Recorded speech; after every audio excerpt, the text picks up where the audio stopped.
So hello and welcome student. So बेटा इस class में हम वही अपना बेसिक अकाउंटिंग टर्म सीख रहे हैं। तो जिसमें हमने बेटा लास्ट क्लास में 3 टर्म सीख ली थी। इसमें बेटा हमने कैपिटल सीख ली थी, कैपिटल का क्या मीनिंग होता है, ड्राइंग का क्या मीनिंग होता है सीख लिया था बेटा, और सीख लिया था हमने लाइबिलिटी का क्या मीनिंग होता है, लाइबिलिटी क्या होती है। ये तीनों ही टर्म हमने सीख ली थी। तो आज वाली में हम कुछ और टर्म सीखेंगे जो आपके चैप्टर में है और बहुत ही इम्पोर्टेंट है। तो अगली टर्म है बेटा हमारी एसेट्स। तो एसेट्स क्या होती हैं? तो एसेट्स होता है बेटा एक इकोनॉमिकल रिसोर्स ऑफ बिजनेस, मतलब जहाँ से आपका बिजनेस चलता है, जहाँ से आपका बिजनेस चलता है मतलब जिसके थ्रू आपका बिजनेस चलता है, उसको हम क्या बोलते हैं? एसेट्स बोलते हैं। तो एसेट्स हमारी क्या हो सकती है? दो तरीके के एसेट्स हो सकती है। दो तरीके की कौन कौन सी एसेट्स हो सकती है बेटा? पहली एसेट्स हो सकती है हमारी नॉन करंट एसेट्स हो सकती है, और दूसरी हमारी हो सकती है करंट एसेट्स हो सकती है। ठीक है, तो नॉन करंट एसेट्स को समझते हैं बेटा। Non current assets convert into cash with in 1 year. ऐसी एसेट्स जो बेटा 1 साल के अंदर अंदर कैश में कन्वर्ट हो जाती हैं विद इन 1 ईयर, उसको हम करंट एसेट्स बोलते हैं। उसको हम क्या बोलते हैं? करंट एसेट्स बोलते हैं। नॉन करंट एसेट्स क्या होती है बेटा? Note for resale. ऐसी करंट एसेट्स बेटा जो हम रीसेल के लिए यूज नहीं करते हैं। मतलब कि मान लीजिए अगर आपका एक बिजनेस है, अगर आप बिजनेस लगाओगे तो उसमें बेटा मशीन चाहिए होगी, लैंड चाहिए होगी, तो ये सारी आपकी क्या है बेटा? एसेट्स हैं, इकोनॉमिकल रिसोर्स हैं जिसके थ्रू आप पैसे कमाएंगे। तो अब इसको आप क्या नहीं करोगे बेटा? अब ऐसा तो है नहीं आपने बिजनेस चलाया और बेटा लैंड परचेज करी और फिर सेल कर दी, तो बेटा आपका बिजनेस बंद हो जाएगा, क्योंकि लैंड पे ही आपका बिजनेस हो रहा है। तो आप इसको रीसेल के पर्पज के लिए यूज नहीं करते हो। ठीक है, रीसेल पर्पज के लिए आप यूज नहीं करते हो। तो लॉन्ग टर्म एसेट्स में आप देखिए दो तरीके के एसेट्स होती हैं बेटा, और इसको हम फर्दर अगर क्लासीफाई कर दें तो दो तरीके के एसेट्स होती हैं। एक होती है हमारी फिक्स एसेट्स होती है, दूसरी होती है बेटा नॉन करंट इन्वेस्टमेंट। अच्छा, अभी दोनों को समझिए बेटा। फिक्स एसेट्स इन्वेस्टमेंट का मतलब होता है कि बेटा ऐसी एसेट्स जिसको हम बेटा लॉन्ग टर्म तक यूज करेंगे, मतलब मोर देन 1 ईयर तक यूज करते रहेंगे, जो हमने अपने बिजनेस में बेटा इन्वेस्ट किया है, जो अपने बिजनेस में इन्वेस्ट किया है। जैसे कि लैंड है, मशीनरी है, ये सारी चीज़ें बेटा हमारे बिजनेस में है और हमारे बिजनेस को चलाने के लिए ज़रूरी है, और इनका यूज हम क्या करते हैं? 1 साल से ज़्यादा करते हैं। तो वो होती है हमारी फिक्स एसेट्स। अब नॉन करंट इन्वेस्टमेंट का मतलब क्या होता है? नॉन करंट इन्वेस्टमेंट का मतलब होता है जो आप बिजनेस के आउटसाइड करते हो। बिजनेस के आउटसाइड आप इन्वेस्ट करते हो, मतलब कि दूसरे कंपनी में आपने कुछ पैसे लगा दिए जो आपकी कंपनी नहीं है, दूसरा कोई रन कर रहा है बेटा, उसके आपने शेयर परचेज कर लिए। ठीक है, शेयर शायद वर्ड आपको समझ ना रहा हो बेटा, मतलब आप ये मान लीजिए कि आपने कुछ पैसे उसमें लगा दिए जिसके बदले में आपको कुछ ना कुछ पैसा पर ईयर आपको मिलता रहेगा। वो होती है नॉन करंट इन्वेस्टमेंट।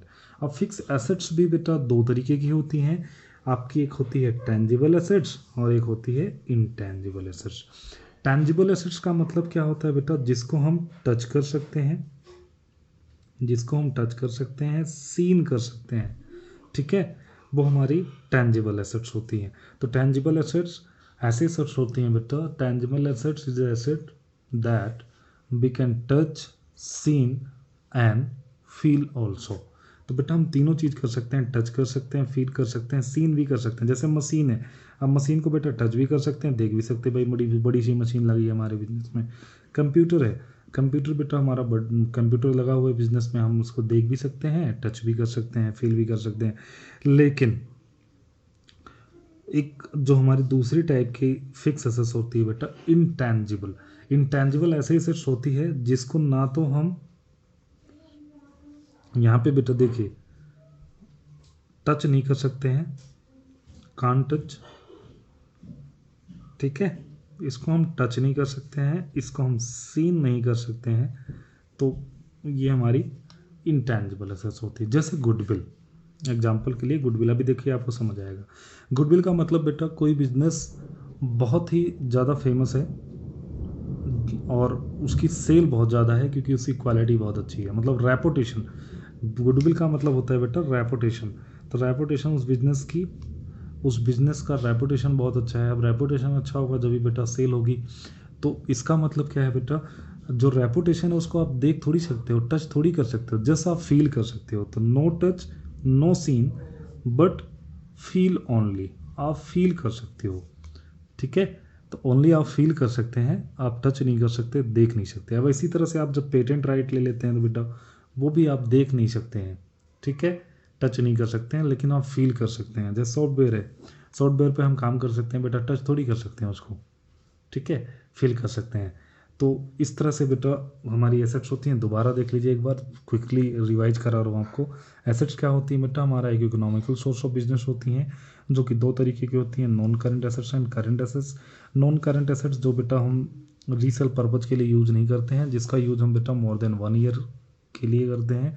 और करंट एसेट्स का मतलब होता है बेटा जो हमारी 1 साल के अंदर कैश में कन्वर्ट हो जाती है, उसको करंट एसेट्स बोलते हैं। नॉन करंट एसेट्स बेटा हमारी दो तरीके की होती हैं, fix assets and non current investment. Non current investment का मतलब आउटसाइड द बिजनेस, जब आप कुछ भी इन्वेस्ट कर देते हो, कोई पैसे लगा देते हो आउटसाइड द बिजनेस का मतलब क्या है बेटा, जो आपका बिजनेस नहीं है दूसरे बिजनेस में आपने लगा दिया कुछ पैसा, ठीक है। फिक्स एसेट्स का मतलब क्या होता है बेटा, जिसको हम यूज करेंगे मोर देन 1 ईयर, जो कि बेटा हमारी दो तरीके की होती है, टेंजिबल और इनटेंजिबल। टेंजिबल एसेट्स वो होती है जिसको बेटा हम टच कर सकते हैं, सीन कर सकते हैं, फील कर सकते हैं, वो हमारी टेंजिबल एसेट्स होती है। इनटेंजिबल एसेट्स कौन सी होती है, जिसको बेटा हम टच नहीं कर सकते, सीन नहीं कर सकते, बट फील कर सकते हैं, ठीक है। तो टेंजिबल एसेट्स में बेटा कौन कौन सी हमारी मशीनरी है, कंप्यूटर है। देखो कंप्यूटर और मशीनरी को हम टच भी कर सकते हैं, देख भी सकते हैं, फील भी कर सकते हैं। इसी तरह से इंटेंजिबल एसेट्स है बेटा गुडविल, मतलब किसी भी बिजनेस की रेपुटेशन, उसको हम ना बेटा देख सकते हैं ना ही टच कर सकते हैं, जस्ट फील कर सकते हैं कि बिजनेस अच्छा है या बुरा है, ठीक है। तो ये बेटा एसेट्स वाला पार्ट था कि जो कि इंपॉर्टेंट था। तो इसमें कई सारी मैंने टर्मिनोलॉजी आपको इसी में क्लियर कर दी है, आपकी बुक में अलग अलग गिवन है, ठीक है।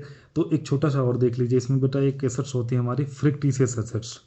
फ्रिक्टिशियस एसेट्स बेटा मैं इसको ऐसे आप बाद में समझ पाएंगे, तो वैसे बता देता हूँ मैं। फ्रिक्टिशियस एसेट्स का मतलब जो कि बेटा बेचने पे हमें कुछ भी रियलाइज नहीं होता है, जिसको बेचने पे हमें कुछ भी रियलाइज नहीं होता है। जैसे आपने क्या कर लिया बेटा, एडवर्टाइजमेंट का एक्सपेंस कर दिया। अब एडवर्टाइजमेंट का एक्सपेंस 1 साल के लिए तो करते नहीं है, कई सालों के लिए करते हैं बेटा। किसी ब्रांड एम्बेसडर को आपने हायर किया है तो ऐसा तो है नहीं बेटा हर साल आप उसको चेंज करते रहेंगे।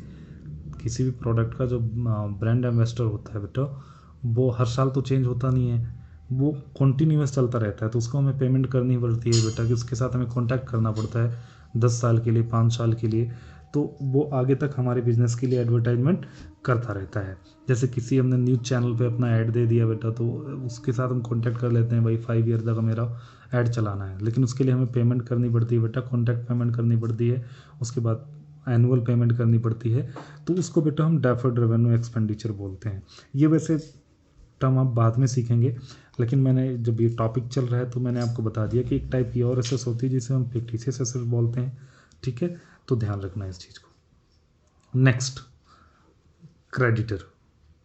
क्रेडिटर को मैं समझाने के लिए आपको ये बताऊंगा बेटा, मान लीजिए कोई पर्सन है SR के, ठीक है, और आपने अपने बिजनेस के लिए उससे कुछ गुड्स परचेज किए। मान लीजिए आपने कुछ गुड्स परचेज किए, किससे, मिस्टर SR के से, या दूसरे बिजनेस से आपने कुछ अपने बिजनेस में गुड्स परचेज किए, और आपने उसको बोला, मान लीजिए गुड्स आपने 10,000 का परचेज किया, तो आपने उसे बोला कि मैं जो आपको पेमेंट करूँगा, ठीक है, मैं जो आपको पेमेंट करूँगा वो आफ्टर 3 मंथ करूँगा। 10,000 का आपने गुड्स परचेज कर लिया किसी पर्सन से, जो कि पर्सन कौन है, SR के, मैंने एग्जांपल के लिए ले रखा है। तो और आपने उसको बोला कि मैं आपको पेमेंट करूँगा आफ्टर द 3 मंथ, 3 महीने के बाद मैं आपको पेमेंट करूँगा, ठीक है। तो 3 महीने तक जो SR के है वो हमारा क्या रहेगा बेटा, क्रेडिटर रहेगा। मतलब जिसको हमें पेड करना है, जिसको हमें कुछ पैसे देने हैं, वो हमारा क्या होता है, क्रेडिटर होता है। तो यहाँ पे SR के हमारा क्या है, क्रेडिटर है, ठीक है। तो ये लाइबिलिटी का बेटा कौन सा टाइप है, लाइबिलिटी का बेटा करंट टाइप है। तो करंट लाइबिलिटी होता है ये, ठीक है। तो जो क्रेडिटर होता है उसको हम क्या बोलते हैं, ये करंट लाइबिलिटी है। करंट लायबिलिटी में इसको हम काउंट करते हैं। नेक्स्ट देखिए डेटर्स, इसी का बिल्कुल अपोजिट। जब आप क्या करते हैं, मान लीजिए आपका बिजनेस है, आपने क्या किया, मिस्टर श्याम को कुछ गुड्स सेल्ड कर दिए, कुछ गुड सोल्ड कर दिए, जो जिसकी बेटा मान लीजिए जो वैल्यू है वो 40,000 है, और उसने क्या बोला कि मैं आपको आफ्टर 4 मंथ मनी दूंगा, मतलब जो आपका पैसा है, जो 40,000 रुपये हैं, वो आपको वो 4 महीने बाद देगा। तो 4 महीने तक जो श्याम है ये आपका क्या रहेगा, डेटर्स रहेगा। बेटा यहाँ पे जो बी है ना, ये साइलेंट है, डेप्टर नहीं होता है, ये डेटर्स होता है, ठीक है। तो ये ध्यान रखना जब आप प्रोनाउंशिएट करो इसको, तो it's a debtors not a debtor. तो इसका मतलब यह है कि बेटा जब आप किसी को अपने गुड्स को उधार में सेल कर देते हो और उसकी मनी वो बाद में आपको रिटर्न करता है, तो वो पर्सन हमारे लिए क्या होगा, डेटर्स होगा। उस पर्सन को हम क्या बोलेंगे, डेटर्स बोलेंगे। तो कुछ और चीज़ इसके बारे में समझते हैं बेटा। देखिए कैश आफ्टर 4 मंथ, मतलब कि लेस देन 1 ईयर जो भी होता है बेटा, जो एसेट्स लेस देन 1 ईयर के लिए होती है उसको हम क्या बोलते हैं, तो करंट एसेट्स बोलते हैं। तो जो डेटर्स होता है वो हमारे लिए क्या होता है, करंट एसेट्स होता है, क्योंकि 1 साल के अंदर अंदर ये कैश में कन्वर्ट हो जाएगा, ठीक है। अब तो यहीं पे अब मैं आपको 2 टर्मिनोलॉजी और सिखाता चलूँ बेटा, credit sale and credit purchase. तो आप यहाँ पे क्या कर रहे हैं, क्रेडिट सेल कर रहे हैं, मतलब कि आपने अपने गुड्स को उधार में किसको सेल कर दिया है, मिस्टर श्याम को, ठीक है। तो ये क्रेडिट सेल है हमारी, तो इसको हम क्रेडिट सेल बोलते हैं। डेटर्स का मतलब अगर लेमन लैंग्वेज में आप समझना चाहें तो ये है बेटा, जिससे हमें कुछ पैसे लेने हैं, किसके बदले में, जो बेटा आपने जो उसको खुद सोल्व कर रखे हैं, ठीक है। दूसरी जो टर्मिनोलॉजी है वो समझिए, उसको हम बोलते हैं क्रेडिट परचेज। मतलब जब आपने मिस्टर SRK से कुछ गुड्स परचेज कर लिए क्रेडिट पे, मतलब पैसे नहीं दिए, आपने बोला कि मैं आपको बाद में पैसे दूंगा, तो उसको हम क्या बोलते हैं, क्रेडिट परचेज बोलते हैं। तो आज की क्लास में बेटा एक लास्ट और टर्मिनोलॉजी समझ लीजिए, उसके बाद इस क्लास को ओवर करते हैं। रिसिप्ट क्या होती है, अमाउंट रिसीव्ड, जो अमाउंट हमें रिसीव्ड हो रहा है या फिर बेटा रिसीवेबल है, मतलब बाद में मिलेगा, फॉर सेलिंग एसेट्स को सेल करने पे और गुड्स को सेल करने पे, दोनों चीज़ें ध्यान रखना। एसेट्स को और गुड्स को सेल करने पे जो अमाउंट हमको मिला है या बाद में मिलेगा उसको हम रिसिप्ट बोलते हैं, ठीक है। तो यहाँ पे मैं आपको एक चीज़ क्लियर कर दूँ बेटा, एसेट्स क्या होता है और गुड्स क्या होता है, दोनों में डिफरेंस। मान लीजिए कोई पर्सन है जिसने बिजनेस स्टार्ट किया, कोई पर्सन है वो बिजनेस करता है, किसका बिजनेस करता है बेटा, वो फर्नीचर बनाता है। क्या बनाता है, फर्नीचर बनाता है। तो फर्नीचर को बेटा वो क्या करेगा, सेल करेगा, तो फर्नीचर उसके लिए क्या हो जाएगा, गुड्स हो जाएगा, ठीक है। कोई पर्सन मैंने मान लिया ऐसे रामा है, रामा ने बेटा फर्नीचर का बिजनेस स्टार्ट किया, तो फर्नीचर रामा के लिए क्या होगा, गुड्स होगा, ठीक है। अब मान लीजिए रामा मोबाइल डीलर है बेटा, तो मोबाइल्स इसके लिए क्या होगा, गुड्स होगा। इसी तरह से मान लीजिए रामा अगर एक कंप्यूटर डीलर है बेटा, कंप्यूटर इसके लिए क्या होगा, गुड्स होगा। लेकिन एसेट्स क्या होती है बेटा, एसेट्स रामा जो अपने फर्नीचर को रेडी करने के लिए जिन मशीनरीज को लगाएगा वो क्या है बेटा, उसके लिए एसेट्स होती है। अब रामा फर्नीचर को जहाँ बनाएगा, जिस लैंड पे बनाएगा, वो बेटा क्या है, उसकी एसेट्स है। जिस इक्विपमेंट्स को लगाएगा वो क्या है, एसेट्स हैं, ठीक है। तो हम एसेट्स को रीसेल नहीं करते हैं, इसको रीसेल नहीं करते। वैसा तो नहीं है बेटा आपने फर्नीचर का बिजनेस स्टार्ट कर दिया और लैंड ही बेच दी, तो बेटा रीसेल पर्पज़ के लिए आप इसको यूज नहीं करते हो। लेकिन जो गुड्स होते हैं बेटा, ये आप इनको रीसेल करते हो, मतलब इनका सेल कर देते हो, ठीक है। तो अब आप देखिए, जो एसेट्स को कई बार जब एसेट्स बेटा आउटडेटेड हो जाती हैं, मतलब ख़राब हो जाती हैं, तो उसको आप सेल भी कर देते हो। तो मान लीजिए जो आप एसेट्स सेल करते हो उससे जो आपको मनी रिसीव्ड होती है, जो आप एसेट सेल करते हो उससे जो आपको मनी रिसीव्ड होती है, उसको बेटा हम कैपिटल रिसिप्ट बोलते हैं। एक और टर्मिनोलॉजी यहीं पे मैंने आपको बता दी, वो बेटा कैपिटल रिसिप्ट होती है। मतलब एसेट्स को सेल करने से जो आपको पैसा मिलता है उसको हम क्या बोलते हैं, कैपिटल रिसिप्ट बोलते हैं। और इसी तरह से बेटा गुड्स को जब हम सेल करते हैं तो जो हमें अमाउंट मिलता है, जो हमें पैसे मिलते हैं, उसको हम क्या बोलते हैं बेटा, रिवेन्यू रिसिप्ट बोलते हैं। ध्यान रखना, उसको हम क्या बोलते हैं, रिवेन्यू रिसिप्ट बोलते हैं। दोबारा से ध्यान से देख लीजिए बेटा, एसेट्स को सेल करने के बाद जो हमें पैसा मिलता है वो हमें कैपिटल रिसिप्ट कहलाता है। उसके बाद जो गुड्स को सेल करने के बाद जो हमें पैसा मिलता है उसको हम रिवेन्यू रिसिप्ट बोलते हैं। तो बेटा आज की क्लास में इतना ही। मैंने आपको 7 टर्मिनोलॉजी, मतलब मेन जो टर्मिनोलॉजी है उसके अंदर जो सब टर्मिनोलॉजी है, कई सारी टर्मिनोलॉजी मैंने आपको क्लियर करवा दी है। नेक्स्ट वीडियो में बेटा ये टर्मिनोलॉजी वाला चैप्टर आपका ख़त्म हो जाएगा। तो आज के लिए इतना ही। So thank you for watching the video.